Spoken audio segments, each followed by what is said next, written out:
Namaste. How's it going? I'll talk about the bandhas in today's lesson and give you tips and insights on how you can appreciate the internal dynamics and apply them in your practice. I've mentioned this many times in the past. Bandhas are not tightening, clenching, contracting, and making your body stiff. Although you will see external, physical adjustments, the origin of the technique comes from within. In fact, you cannot learn bandha as a separate practice. They just happen organically. You don't have to learn them. Which means, you need to continue your cleansing practices, kriya, pranayama, mudra, asana, even chanting, yes, because all of this preparatory, call them kriyas, techniques, and off the mat observances too, shall pave way for the opening of your subtle body, the subtle anatomy.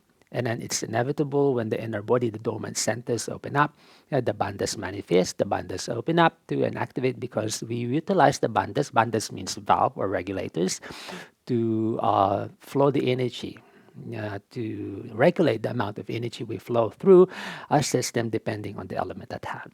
All right, we have three primary bandhas, but we have more actually than three. But the three primary ones are the most active.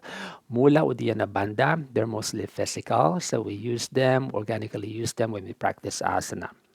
So we keep our bodies light, supported also pranayama. But they are mostly active during the asana and other physical observances. All right, when you're sitting tall during meditation, you organically activate or make use of your Mula Bandha and your Uddiyana Bandha. During breath regulation, the Jalandhara Bandha is the most predominant. I will be focusing actually on the Jalandhara Bandha. All right. The Jalandhara Bandha is so subtle. It's not clenching and tightening your neck. So it's not just about bowing the head and then pulling the throat back. No, you can do Jalandhara Bandha even if you are sitting. Yeah, passively, even when you're doing your normal task, you can do Jalandhara Bandha. All right, now Jalandhara Bandha uh, is the broadening of your windpipe. All right, so that alone will make you wonder, I thought it's squeezing, I thought it's clenching, I thought it's tightening. No, you actually broaden the windpipe, when you inspire the breath in. If you place your hands here, maybe your fingers, as you inhale, like the windpipe broadens, and then you feel that you will have double chin. Like the the throat broadens, and then your chin, drops down. Yeah, and as you exhale, the windpipe returns. And then the skin here, the fleshy part of this rises. Inhale, broaden, the windpipe drops and then broadens, and thus you will feel like your chin drops too. And as you exhale, they restore back to their original position. All right. So Jalandhara Bandha, the reason why the windpipe broadens and the chin drops is to pave way for the breath entering and at the same time narrowing inside the throat region, not clenching and then tightening the front, but you have to broaden the external windpipe so the air can come inside. But internally, the back of the throat goes narrow and thin. Therefore, bandhas are actually internally, they direct the energy to the midline. Therefore, internally, you feel narrow, but externally, you open. Good. So really, yes, it's opposite. So if your mind thinks that to utilize the bandhas, you need to contract the body, so you can channel the energy to the midline. No, it's the opposite. The external body would have to open, would have to relax, and then make room for the internal system to, work the energy to the midline. So as you inspire the breath in, so even if you're there, for example, neutral neck, yeah, I'm doing my Jalandhara Bandha. Yeah. So even if I'm lying down, flat on my tummy, I'm doing my Jalandhara Bandha. Yeah, and then this goes beautifully with your Ujjayi Pranayama. If your Ujjayi Pranayama is developed already, all right, without you thinking about doing it, yeah, it only means it's an indication that all of your bandhas are active. All right, so the Ujjayi Pranayama is again another pranayama which we don't learn separately. Yeah, Ujjayi Pranayama is like the bandhas. The Ujjayi Pranayama happens organically. So when your Ujjayi Pranayama is strong, it's an indication that your bandhas are strong. All right, so the Jalandhara Bandha, yeah, what it does, as I've mentioned, it opens the walls of the windpipe so the air can come in, the energy can come in, but internally, yeah, the sensation is narrowing to the midline. So even if my head is tilted up like this, I can do Jalandhara Bandha. Yeah, because you know internally, yeah, how to access it. All right. And then the Jalandhara Bandha, of course, would require the other bandhas to be active as well, yeah, but in less intensity, depending, as I mentioned, in the element hand. If you're sitting upright, yeah, like this, for example, you're doing your pranayama, yeah, the Uddiyana Bandha will open, but not as active, for example, as you prepare, for example, for a handstand or for an asana or for an arm balance. Because in an asana, yeah, you need to allow the Uddiyana Bandha to support you. Therefore, you're going to feel some subtle activation of the core. But if you're sitting just passively neutral like this, the Uddiyana Bandha is not as active. And then the Mula Bandha is actually very passive. All right, let me go down to the Mula Bandha. All right. It's actually the same. All right. So the Mula Bandha, it's not clenching and tightening. When you breathe the Mula Bandha, actually the pelvis separate. Really. So the right and the left channel opens up externally. So you can lift the energy up. All right. So the external body, yeah, moves away, so we can collect the energy which comes from within. How can you isolate the internal energy if you're like this? Yeah, you're blocking it. So therefore, yeah, so you need to loosen the outer body, yeah, so you can access the energy within. The Mula Bandha, yeah, as opposed to clenching and tightening your anal cavity, anal genital region, no, you relax the pelvis. Actually, the pelvic floor, all right? So let me get this one. All right.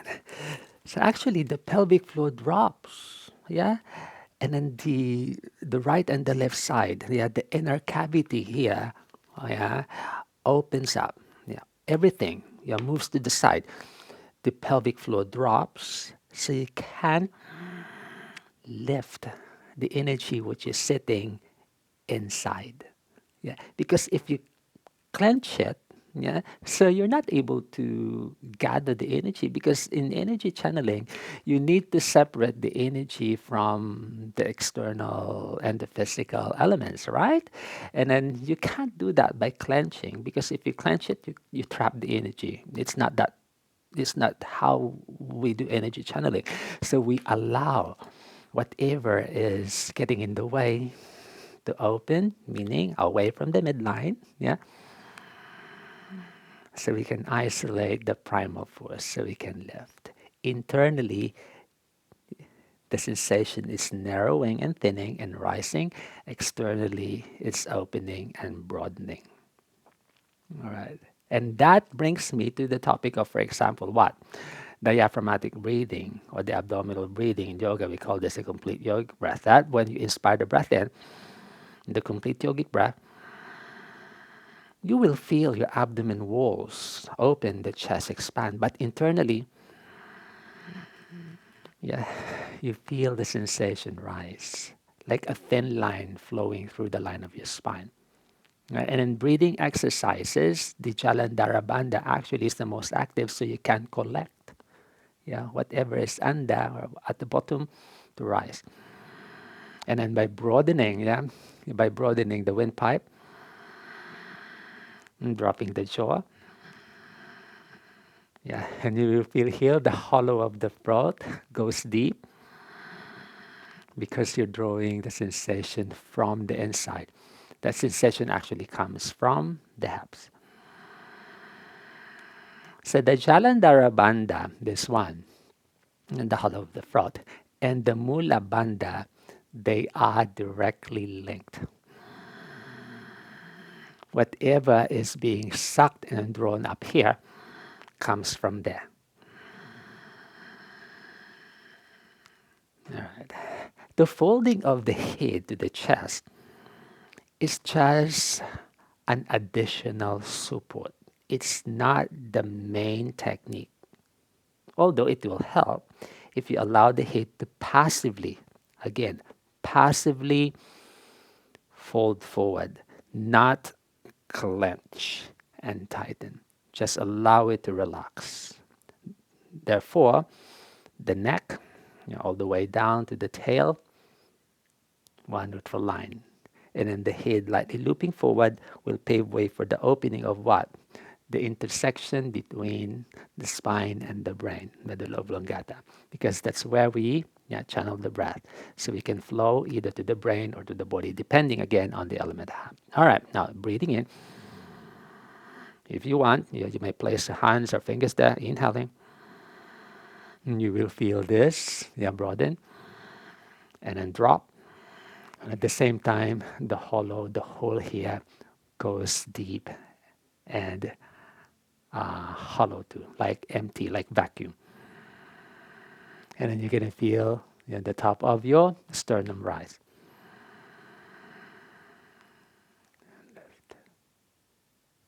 Good. Yes. So again, yeah, when you practice energy channeling and pranayama, don't tighten the body, relax the body.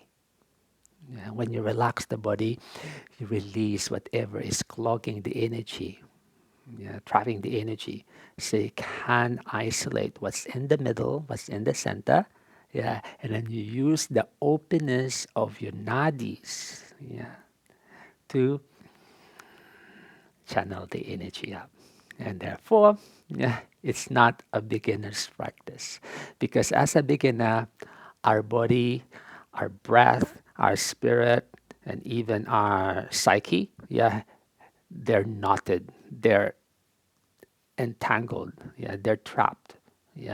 So by opening the body, by releasing stagnation, by releasing the blockages, purification, kriyas, one by one, we separate this. And what's sitting in the middle is the seed energy. The Vish energy, the Kundalini energy. And this energy rises to enter the brain, because inside the brain, this is where the soma is, the passive, spiritual, divine energy we all have. And they meet either here, or here.